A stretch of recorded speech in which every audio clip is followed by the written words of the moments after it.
మాట్లాడతారు దీని గురించి. వెంకటరెడ్డి గారు, ముఖ్యంగా అందరూ బీసీ గురించి అయితే మాట్లాడుతుంటారు. ఏ పార్టీకి ఆ పార్టీ మేము బీసీ రిజర్వేషన్లు ఇస్తాము, లేకపోతే మేము బీసీలకు మేము సపోర్ట్ అని చెప్పి మాట్లాడతాయి. కానీ వాస్తవం వచ్చేటప్పటికి ఎవరు కూడా ఆ దిశగా ప్రయత్నాలు చేయట్లేదు.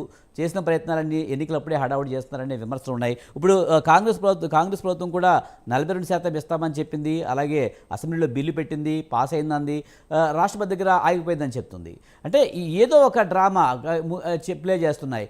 అందరూ కలిసి అఖిలపక్షంగా వెళ్ళి ప్రధానమంత్రి దగ్గరికి వెళ్ళి ఎందుకు మాట్లాడలేకపోతున్నారు అనే అదైతే బీసీ నాయకులు అడుగుతున్న ప్రశ్న. ఇప్పుడు వాస్తవమే. ఇప్పుడు రేవంత్ రెడ్డి గారు ఒక తీర్మానాన్ని 2 చట్టసభల్లో పాస్ చేసి ఏకగ్రీవంగా ఆలోచించినటువంటి ఏకగ్రీవ తీర్మానాన్ని ఢిల్లీకి పంపించినటువంటి మాట వాస్తవం. ఆ తర్వాత ఆయన ఏం చేస్తున్నాడు ఏంది అనేటువంటి దాని గురించి మనకు స్పష్టత లేదు. ప్రధానమంత్రి గారి దగ్గరికి వెళ్ళి మరి ఒక అఖిలపక్షాన్ని తీసుకుపోతానని అన్నాడు, తీసుకుపోలే. రకరకాలుగా విన్యాసాలు కాంగ్రెస్ పార్టీ చేస్తున్నటువంటి మాట వాస్తవం.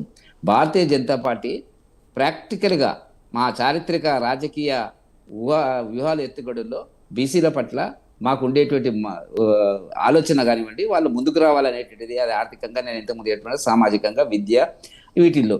ఇప్పుడు అధికారంలోకి వచ్చిరండి 42% ఇస్తాము మేము అక్కడ చట్టసభలో లేకున్నా కూడా అని అంటున్నారు. ఎవరు? కాంగ్రెస్ పార్టీ మహేష్ కుమార్ గౌడ్ అంటున్నాడు. ఇప్పుడు నేను అడుగుతున్న ప్రశ్న ఏదంటే, ఉన్న మంత్రి పదవులు ఎంతమందికి బీసీలకు ఇచ్చిండ్రు? కార్పొరేషన్ చైర్మన్లు ఎంతమందికి ఇచ్చిండ్రు? అంతమంది రెడ్డిలకు, బ్రాహ్మణులకు, వాళ్ళకి వీళ్ళకి ఇచ్చినారు కదా.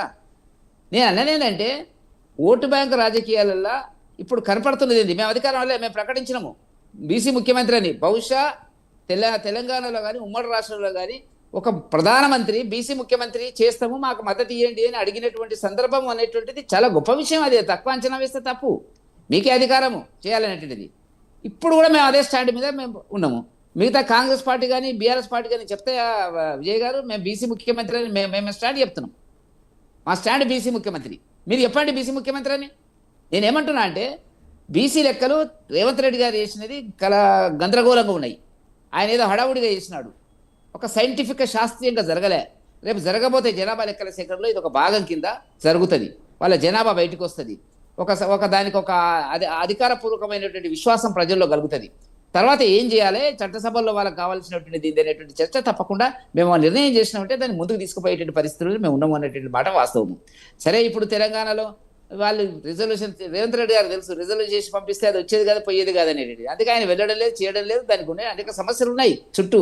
అంత సులభం కాదు. తమిళనాడు కేసు వేరు, 9th షెడ్యూల్లో వచ్చింది. ఇక్కడ కేసు వేరు. ఆయన మరి ఇచ్చేటప్పుడు, వాగ్దానం ఇచ్చేటప్పుడు చేసినాడా? చేయలే. మా ఆనాడు అనాల్సింది మోదీ గారిని అడిగి మోదీ ఎందుకు వచ్చే కేంద్ర ప్రభుత్వం ఏదైనా ఉన్నట్టయితే దానికి సంబంధించినటువంటిది ఒక తీర్మానం చేసి పంపిస్తాము, దాన్ని గమనించాలనేటువంటి, దాని కింద పరిశీలించాలనేటువంటిది. ఇప్పుడు కూడా అవకాశాలు ఉన్నాయి. ఏం జరుగుతుందో తెలియండి. తెలియకపోతే 42% మీరు ఇవ్వండి. మిగతా పార్టీలపై ప్రెషర్ పెట్టండి.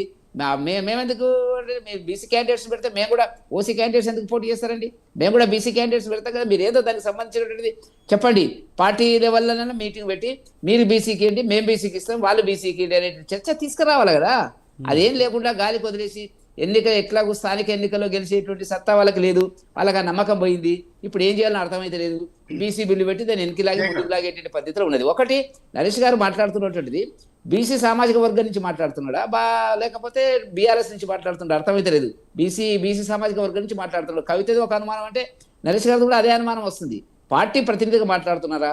మాట్లాడితే సమస్యలు వేరు, మాట్లాడకపోతే సమస్యలు వేరు. మీరు ఇంతకుముందు సార్ మాట్లాడుతున్నాడు బీసీ సామాజిక వర్గం గురించి, మేము గౌరవిస్తాం ఆయన చెప్పినటువంటిది. 3 పార్టీల గురించి మాట్లాడినాడు.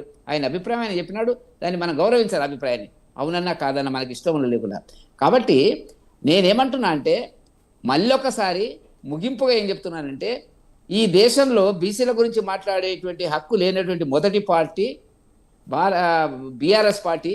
అది కల్వకుంట్ల కుటుంబం అనేటువంటిది మాత్రం చాలా స్పష్టంగా భారతీయ జనతా పార్టీకి ఉన్నటువంటి ఒక అభిప్రాయం విజయ్ గారు.